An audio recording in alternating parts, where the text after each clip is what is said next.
Yo, bro. What's up, YouTube?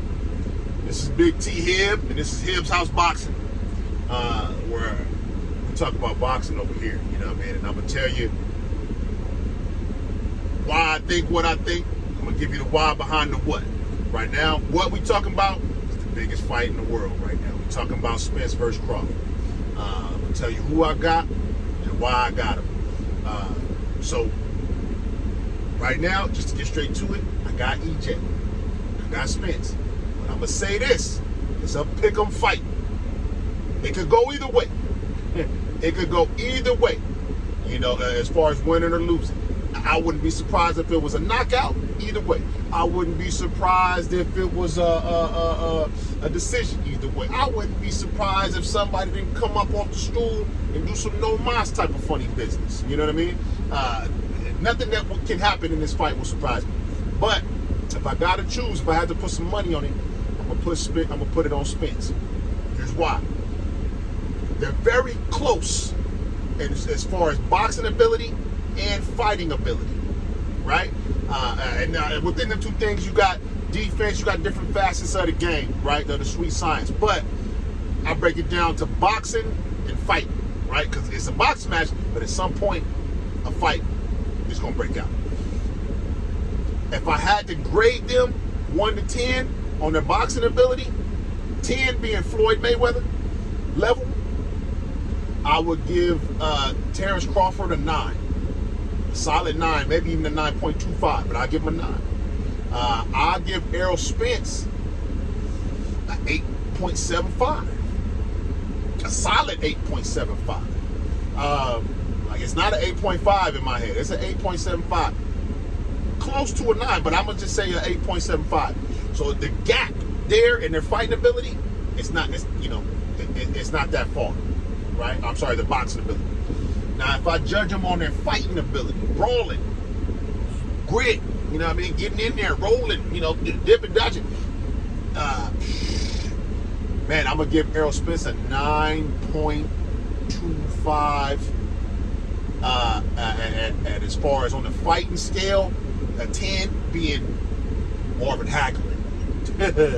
You know what I mean? I'm talking about fight. We get in there, we throwing them things, fight. If Hagler's a 10, I'm giving Spence a 9.25, and I'm tempted to give him a 9.5, but right now I'm gonna say a 9.25, and I'm gonna give Crawford a 8.5, a solid 8.5. That's high now. We're talking about Marvin Hagler being a 10. That's high. So the gap between their fighting ability, where I give Spence the edge, is a little bit bigger than the boxing ability, where I give Crawford the edge. Now, this could go either way. It could go either way. But I think around round 3 or 4, the fight gonna break out. Spence gonna hit Bud with something. Bud gonna want to get that leg back. What we see when Bud is, once he gets hit, he want to get that leg back. He's a fighter. He is a fighter, no question about it. I think once that happens, I don't think he's going to be able to turn that switch off.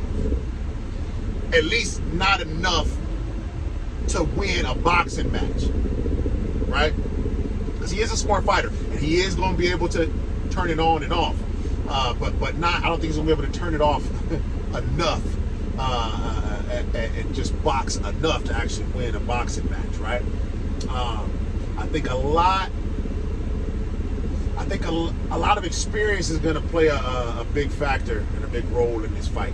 And I think Spence's experience sparring Floyd Mayweather, y'all can say what y'all want about that. It was just sparring, it wasn't a fight, whatever you want to say. I think his experience working with Floyd is going to really help him in this fight. Here's why. The biggest difference between Floyd Mayweather and Crawford, because there is some similarities, there's some differences, but there is some similarities. The biggest difference is Floyd is the most disciplined fighter I've ever seen in the ring. He can get hit with a shot, get his lick back, and the next round, or even the middle of that round, get right back to boxing and not giving a fuck what's going on. He's in there to win, right? I ain't seen another fighter be able to do that. Now, I'm not saying Terrence Crawford can't do it. I'm just saying I ain't seen him do it, right? And I think that's the biggest difference between Floyd and Crawford.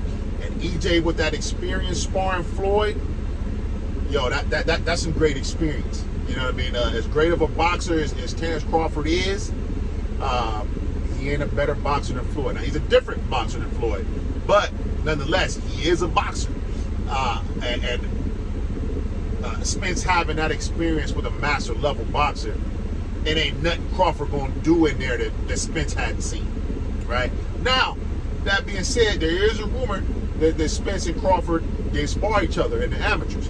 How true that is or ain't, I don't know. I seen Shane Mosley talking about it, but you know, I don't know how true that is or ain't. So I'm gonna say they don't have no experience sparring each other, and Crawford ain't got no experience against nobody like Bud. Against nobody like EJ. And Spence does have some experience working with somebody like Bud, Floyd. So I think that's gonna play a big role. But so I'm gonna say Spence, split decision. I think it's gonna go the distance, and I think Spence is gonna win in the split decision. It could be a late round stoppage, around 11 or 12, but if I had to guess, I'm gonna say split decision with it going towards EJ. Now it's a 50-50 fight. It can go either way. I wouldn't be surprised, you know, like I say, no matter how it go, I wouldn't be shocked. But that's what I got, you know what I mean? That's what Big T Hibb say. It can go either way though. But Big T Hibb is gonna say that Spence is gonna get it in split decision.